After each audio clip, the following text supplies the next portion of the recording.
వీక్షకులందరికీ నమస్కారం. అందరికీ నూతన ఆంగ్ల సంవత్సర శుభాకాంక్షలు. చాలామందికి క్యూరియాసిటీ ఉంటుంది, వచ్చే సంవత్సరం గ్రహగతుల్లో ఏమైనా మార్పులు ఉన్నాయా? అసలు నిజానికి క్యూరియాసిటీ ఉన్నా లేకపోయినా తెలుసుకోవాల్సినటువంటి విషయం ఏంటంటే గ్రహగతులు ఎలా ఉన్నాయి. ఈ దీర్ఘ సంచార గ్రహాలను బట్టి చూసేటువంటి ఈ సంవత్సర ఫలితాల్లో ఈ 2025వ సంవత్సరం జనవరి 1వ తారీఖు నుండి డిసెంబర్ 31 వరకు ఏ గ్రహాల తాలూకు అనుకూలత, ఏ గ్రహాల తాలూకు ప్రతికూలత మన మీద ఉంది అని తెలుసుకోవడం ద్వారా ఒక నిర్దిష్టమైనటువంటి ఒక ఆలోచన వస్తుంది. పలానా గ్రహం మనకు అనుకూలంగా ఉంది, పలానాది ప్రతికూలంగా ఉంది అని ఒక ఇయర్ని ప్లాన్ చేసుకోవచ్చు. ఉదాహరణకి గురువు అనుకూలంగా ఉన్నట్టయితే ఆ సంవత్సరంలో నూతన వస్తువులు, వాహనాదులు, ఉద్యోగంలో ఎదుగుదల, లేదా ఏదైనా ఇల్లు కట్టుకోవడము, సంతానం కలగడం, వివాహాది శుభకార్యక్రమాలు జరగడం, ఇటువంటి వాటి మీద ఎక్కువ ప్రభావాన్ని చూపిస్తారు. శనేశ్వరుడు అనుకూలంగా ఉంటే ఆర్థిక స్థితిగతులు మెరుగుపడుతూ ఉండడం, రాజకీయ లబ్ధి ఉండడం, జనాకర్షణ కలగడం, వ్యాపారాభివృద్ధి కలగడం, విదేశీయానం కలగడం, ఇటువంటివన్నీ కూడా జరుగుతాయి. రాహుకేతువుల అనుకూలత వల్ల కూడా చాలా రకాలైనటువంటి సమస్యలు, అటు మాతృ వర్గం నుండి ఏదైనా ఆస్తిపాస్తులు రావాల్సి వచ్చినా, మాతృ భ్రాతృ శాపాదులు ఉన్నా, లేదా మరి ఏ ఇతరత్ర వంశపారంపర్య ఆస్తుల నుండి ఏదైనా తగాదాలు ఉన్నా అటువంటి వాటి నుండి బయటపడడానికి, శత్రు రోగ రుణ బాధల నుండి బయటపడడానికి, అనారోగ్య సమస్యల నుండి బయటపడడానికి కూడా ఈ గ్రహ సంపత్తి చాలా ముఖ్యంగా ఉపయోగపడుతుంది. కాబట్టి ఈ 3 కీలకమైన గ్రహాలు ఏ విధంగా యోగిస్తున్నాయి, ఈ సంవత్సరం ఒక విశేషమైనటువంటిది ఏంటి అంటే దాదాపుగా 3 దీర్ఘ సంచార గ్రహాలు కూడా మారుతూ ఉన్నాయి. ఎప్పుడు ప్రతి సంవత్సరం ఏమవుతుంది అంటే గురువు కానీ రాహువు కానీ, ప్రతి సంవత్సరం గురుడు మారతారు, గురుడితో పాటు అప్పుడప్పుడు శని మారతారు, లేదా గురుడితో పాటు అప్పుడప్పుడు రాహువు మారుతారు. ఈ సంవత్సరం ఏమవుతుంది అంటే 3 గ్రహాలు కూడా మారుతూ ఉన్నాయి. అంటే గురువు మే నెల 15వ తారీఖు దగ్గర నుండి మిథున రాశిలోకి ఆయన సంచారం చేస్తారు. శనేశ్వరుడు ఈ సంవత్సరం మార్చి 30వ తారీఖున కుంభరాశిని వదిలిపెట్టి మీనరాశికి వెళ్తారు. అలాగే రాహువు మే 21వ తారీఖున మీనరాశిని వదిలిపెట్టి కుంభంలోకి వెళ్తారు. రాహుకేతువులు వక్రంలో ప్రయాణం చేస్తారు కాబట్టి వెనక్కి వెళ్తారు. సో ఒకే నెలలో 2 పెద్ద గ్రహాల మార్పు. అదేంటి? మే నెలలో గురు రాహువుల యొక్క మార్పు, దానికి మునిపే ఈ మార్చి 30వ తారీఖున శని మార్పు. కాబట్టి ఇది చాలా కీలకమైనటువంటి సంవత్సరం. చాలా గ్రహగతుల్లో మార్పులు, 3 గ్రహాల్లోనూ దీర్ఘ సంచార గ్రహాలు, అంటే రాహుకేతువులు అంటే 2 కింద లెక్కేసుకుంటే 4 గ్రహాలు. ఈ క్రియాశీలకమైనటువంటి మార్పుల్లో లాభపడేటువంటి రాశుల్లో మీ రాశి ఉందా లేదా అనేటువంటిది మనం తెలుసుకుందాం. వీక్షకులందరికీ నమస్కారం. వృషభ రాశి వారికి 2025వ సంవత్సరం ఏ రకమైనటువంటి ఫలితాలను ఇవ్వబోతూ ఉన్నది.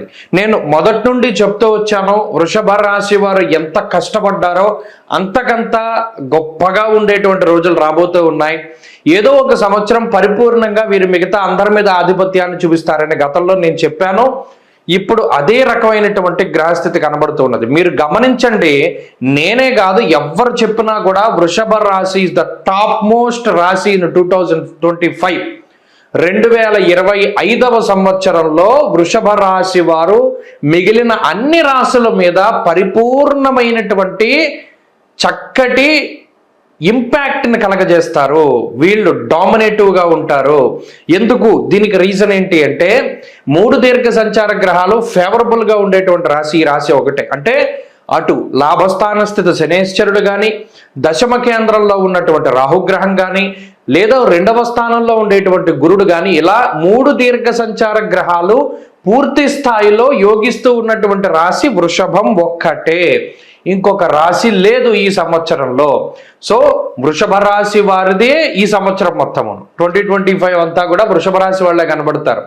ఉద్యోగంలో సక్సెస్ వచ్చినా, వ్యాపారంలో పేర్లు వినబడినా, లేదో ఇంత లక్షల రూపాయలు సంపాదించుకున్నారన్నా, లేదా ఏదైనా ముఖ్యమైనటువంటి పదవులు వచ్చాయి అన్నా, లేదో ఇండియాకి గోల్డ్ మెడల్స్ పట్టుకొచ్చారు అన్నా, లేదా ఇంకో పెట్టుబడిలో డబ్బులు వచ్చాయన్నా, ఇంకా ఏ పేర్లు చూసినా వాళ్ళందరూ కూడా కృత్తిక నక్షత్రము, రోహిణి నక్షత్రము, మృగశిర నక్షత్రము వాళ్లే కనబడతారు.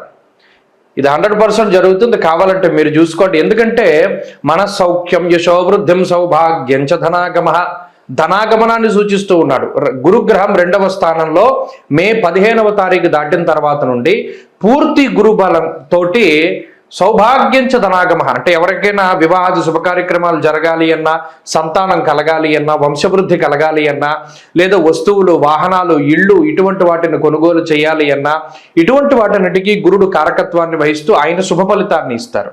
అలాగే లాభస్థానస్థిత శనేశ్వరుడు సౌభాగ్య భాగ్యమారోగ్య, అటు లాభస్థానస్థిత శనేశ్వరుడు, లాభస్థానం అంటే పేరులోనే ఉంది, అటు ఆర్థిక లాభము, సంతాన లాభము, సౌభాగ్య లాభము, వ్యాపార లాభము, వస్తు లాభము, వస్త్ర లాభము, ఆరోగ్య లాభము, అలాగే రుణ బాధల నుండి బయటపడేటువంటి విషయాలు. ఇలా ఒకటి కాదు రెండు కాదు, శనేశ్వరుడు లాభస్థానమందు ఉండగా, ఒక గొప్ప శక్తివంతమైనటువంటి గ్రహం శనేశ్వరుడు లాభస్థానంలో ఉండగా వీరిని కొట్టేటువంటి వాళ్ళు ఇంకొకళ్ళు ఉండరు, అంత బలంగా చెప్పచ్చు. దశమంలో రాహు ఉండడం, దశమ స్థానస్థిత రాహు, అందులోనూ ఉపచయయుక్తమైనటువంటి రాహుగ్రహం కేంద్ర స్థానంలో ఉండడం వల్ల వృషభ రాశి వారికి అది ఎనలేనటువంటి యోగాన్ని కలగజేస్తుంది. ఇలా ఒకటి కాదు రెండు కాదు, అన్ని దీర్ఘ సంచార గ్రహాలు ఈ రాశికి ఫేవర్గా ఉండడం వల్ల మొట్టమొదటిది వెల్త్ అంటే ఈ ఆర్థిక సంబంధమైనటువంటి విషయాల్లో ఈ రాశి వారు ఈ సంవత్సరం చాలా ఎక్కువగా వారు ఆర్థికంగా స్థిరపడడానికి అవకాశం ఉంటుంది. వృషభ రాశి వారికి ఎవరికి ఉద్యోగం లేదంటే, ఉద్యోగంలో చాలా సమస్యలు ఉన్నాయి, ఒక స్థిరమైన ఉద్యోగం దొరకట్లేదు, ఈ సంవత్సరం దొరుకుతుంది. ఉద్యోగంలో స్థిరత్వం ఏర్పడుతుంది. ఎవరైనా కాంట్రాక్ట్ ఉద్యోగాలు చేసుకుంటే గవర్నమెంట్లో పర్మనెంట్ అవుతాయి. ఉద్యోగ పరంగా కానీ వ్యాపార పరంగా కానీ క్రియాశీలకమైనటువంటి శక్తిగా ఎదిగి ఒక పదవీ యోగాన్ని వాళ్ళు సంపాదించుకునేటువంటి పరిస్థితులు ఉన్నాయి. ప్రభుత్వ పరంగా పదవులు రావడం, లేదా ఉన్నతమైనటువంటి శాఖల్లో పనిచేసేటువంటి వారికి అత్యున్నతమైనటువంటి పురస్కారాలు లభించడం, అలాగే ఇంటా బయట అంటే కుటుంబ సభ్యుల దగ్గర బయట వాళ్ళ దగ్గర ఎనలేనటువంటి పేరు ప్రఖ్యాతలు, ఇవన్నీ కూడా ఈ రాశి వారికి వస్తాయి. రెండో స్థానంలో గురుడు ఉన్నారు, అది మణిర్ముక్త ఫలం స్వర్ణం రత్నధాతుకదంబకం యానికాని చ సర్వాణి ధనస్థానాద్వినిర్ణయ. మణులు, మాణిక్యాలు, రత్నాలు, వైఢూర్యాలు ఈ స్థానానికి సంబంధించినటువంటి వాటిలో గురుడు సంచారం చేస్తూ ఉన్నారు.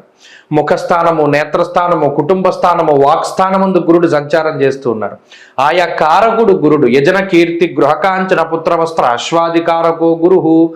ఆయన ఏవైతే కారకత్వాలు ఆయనకు ఉన్నాయో, యజ్ఞయాగాది క్రతువులు చేయడం అంటే ఎక్కువ దేవతారాధన, దేవతార్చన, దైవ దర్శనాలు, దైవభక్తికి సంబంధించినటువంటి విషయాలు, సత్కథా కాలక్షేపము, పురాణ శ్రవణం ఇటువంటి వాటికి అవకాశాన్ని కల్పిస్తాడు.